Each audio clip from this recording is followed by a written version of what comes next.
सुप्रभात प्यारे विद्यार्थियों। आज अपने विषय से पूर्व मैं आपके सामने कुछ वाक्य पढ़ूंगा। जैसे मेरी बस आ रहा है।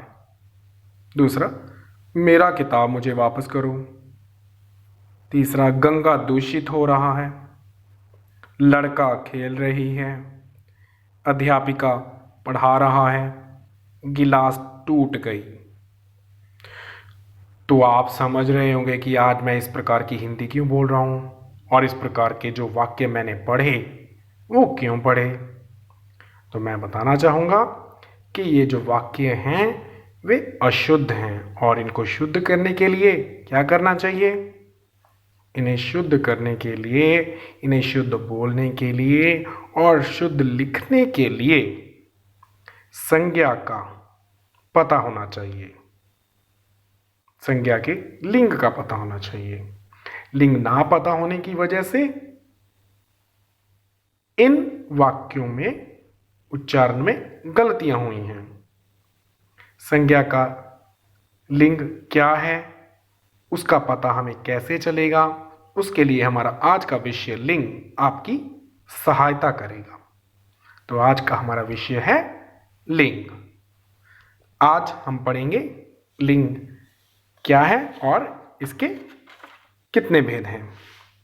लिंग स्त्री या पुरुष जाति का बोध कराने वाले शब्द को लिंग कहते हैं, अथवा जो शब्द स्त्री या पुरुष जाति का बोध कराएं उन्हें लिंग कहते हैं। जैसे कि इस तस्वीर में दिखाया गया है, जैसे एक लड़का स्कूल जा रहा है, वहीं दूसरी तरफ एक लड़की स्कूल जा रही है। नीचे पिताजी अखबार पढ़ रहे हैं जबकि माताजी खाना बना रही हैं। लड़का और पिता यहाँ पुल्लिंग शब्द हैं, वो पुल्लिंग जाति का बोध करा रहे हैं, जबकि लड़की और माता स्त्रीलिंग का। आगे बढ़ते हैं।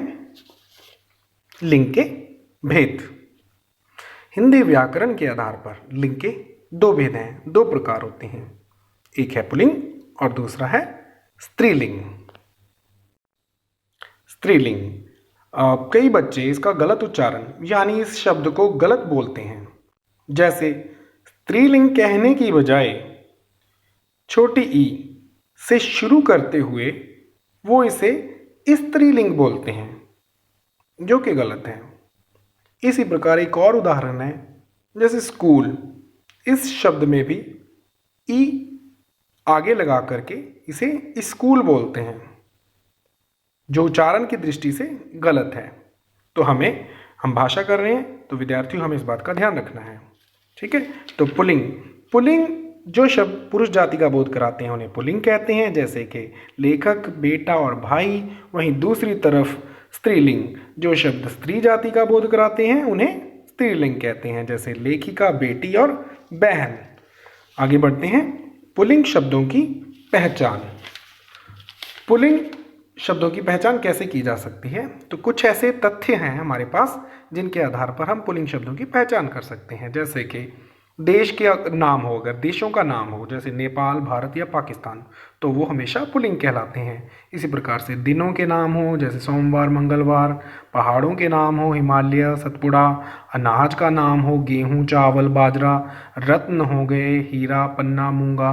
और ग्रह, मंगल ग्रह, शनि ग्रह। धातुओं के नाम पीतल, सोना, तांबा। तो ये सारे जो हैं वो पुल्लिंग कहलाते हैं।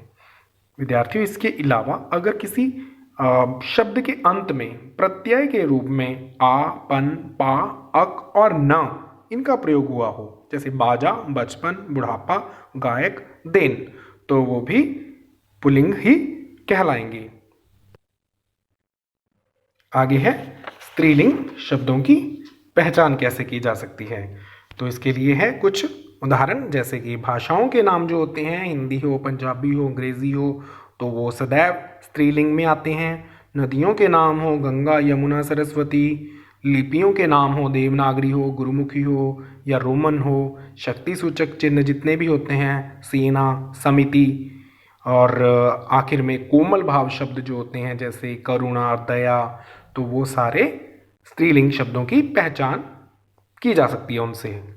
इसके अलावा जिन शब्दों के अंत में या प्रत्यय के रूप में या, आवट, आनी, ता और आस, जैसे कि डिबिया, सजावट, देवरानी, शत्रुता, प्यास, जिन शब्दों के अंत में इस तरह के प्रत्ययों का प्रयोग किया होता है तो वो भी स्त्रीलिंग की उनको हम स्त्रीलिंग कह सकते हैं। आगे विद्यार्थियों, इस विषय को समाप्त करने से पूर्व कुछ एक दो बातें जो हैं महत्वपूर्ण आपके साथ, वो भी मैं आपको बताना चाहूँगा। जैसे कि कुछ शब्द नर या मादा लगाकर पुल्लिंग या स्त्रीलिंग बनाए जाते हैं। जैसे कि आपके सामने है नर कौआ, और उसके अगर स्त्रीलिंग में बदलना हो तो मादा कौआ में बदला जाएगा। नर मच्छर, मादा मच्छर, नर भालू, मादा भालू। तो ये शब्द जो हैं इस प्रकार से परिवर्तित किए जाते हैं, बदले जाते हैं। अंत में एक महत्वपूर्ण बात, छात्रों, कुछ ऐसे शब्द होते हैं वो हमेशा स्त्रीलिंग में भी और पुल्लिंग में भी दोनों जगह पर समान रूप में ही प्रयोग किए जाते हैं, यानी कि उसका बदलाव नहीं होता, उसमें कोई परिवर्तन नहीं होता, चाहे वो पुल्लिंग हो या स्त्रीलिंग हो। तो एग्जाम्पल दी हुई है आपके पास यहाँ पे, मंत्री, प्रधानमंत्री, राष्ट्रपति, डॉक्टर, इंजीनियर, खिलाड़ी। अब ये चाहे कोई लड़का हो या लड़की हो इसमें से, तो वो जो है एक ही शब्द उनके लिए प्रयोग होगा, समान प्रयोग होगा और बदलाव नहीं होगा।